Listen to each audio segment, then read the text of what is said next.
The Celtics got their rings and were determined to show everyone that last season's title was no fluke. But no one was prepared for the absolute onslaught they rained down on the hapless New York Knicks. It wasn't just that they got hot from behind the arc. It wasn't just that they tied the all-time record for most threes in a game. It was the way the offense functioned as a five-man unit, making small advantages into big ones that should have the entire league concerned that the men in green are about to turn this season into their own personal shoot-around.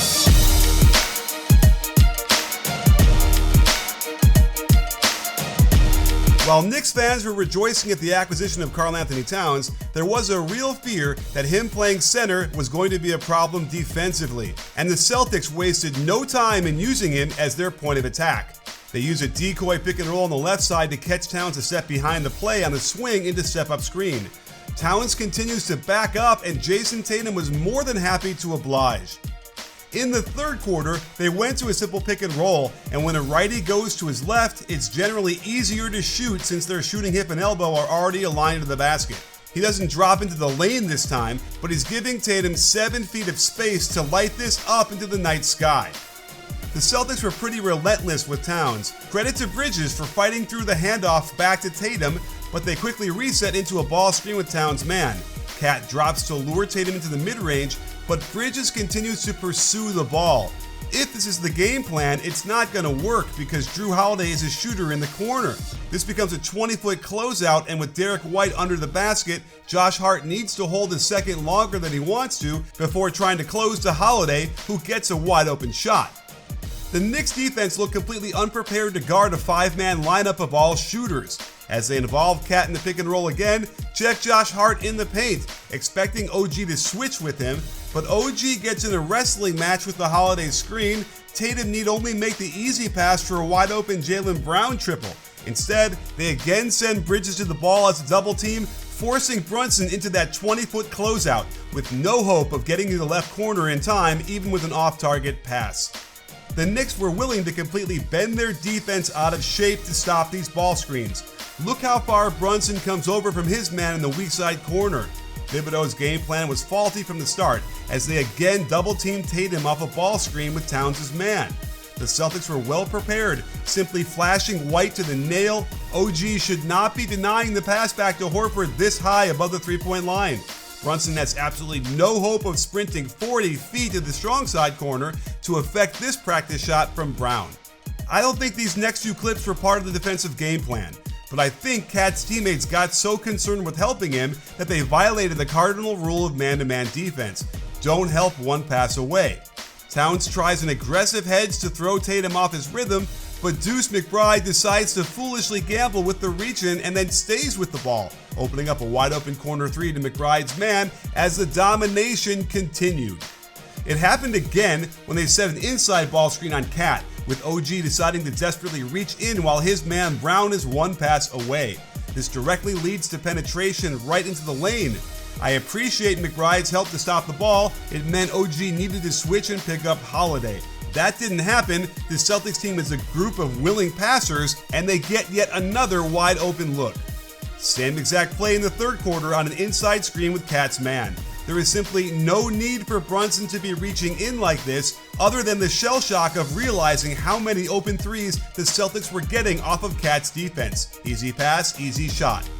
I counted no less than 9 3-point makes the Celtics got as a direct result of Cat being involved in the play. And Tibbs has to be concerned that the blueprint has been laid out.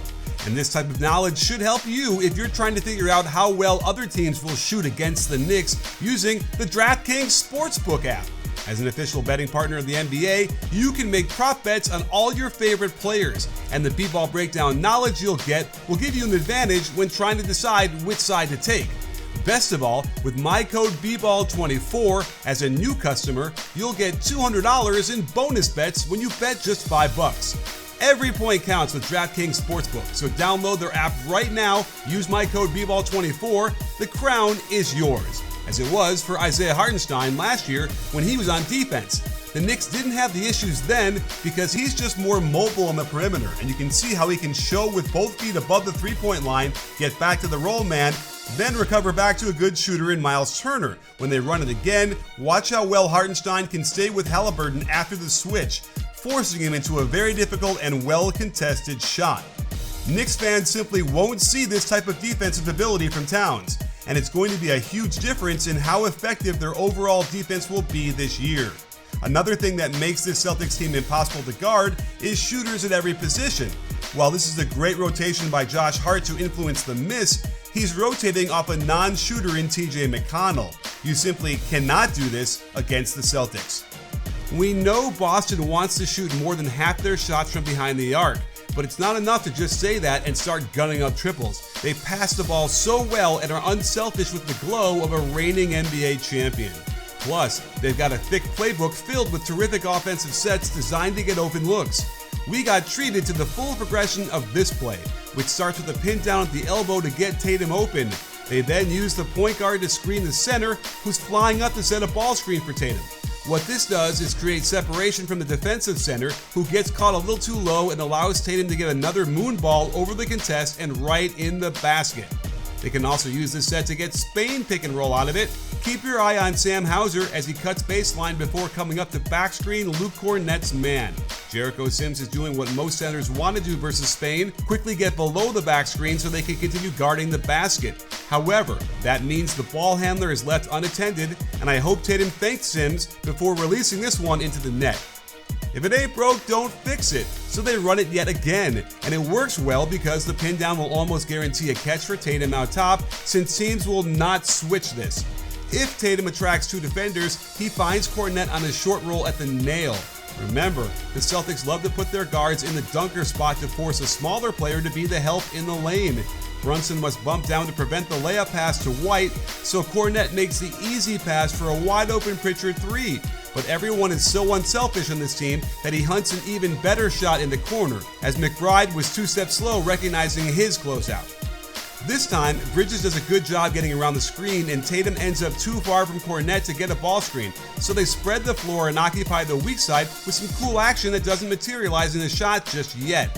First, Cornet flare screens White, and then White is the first of a double pin down for Pritchard coming out of the corner.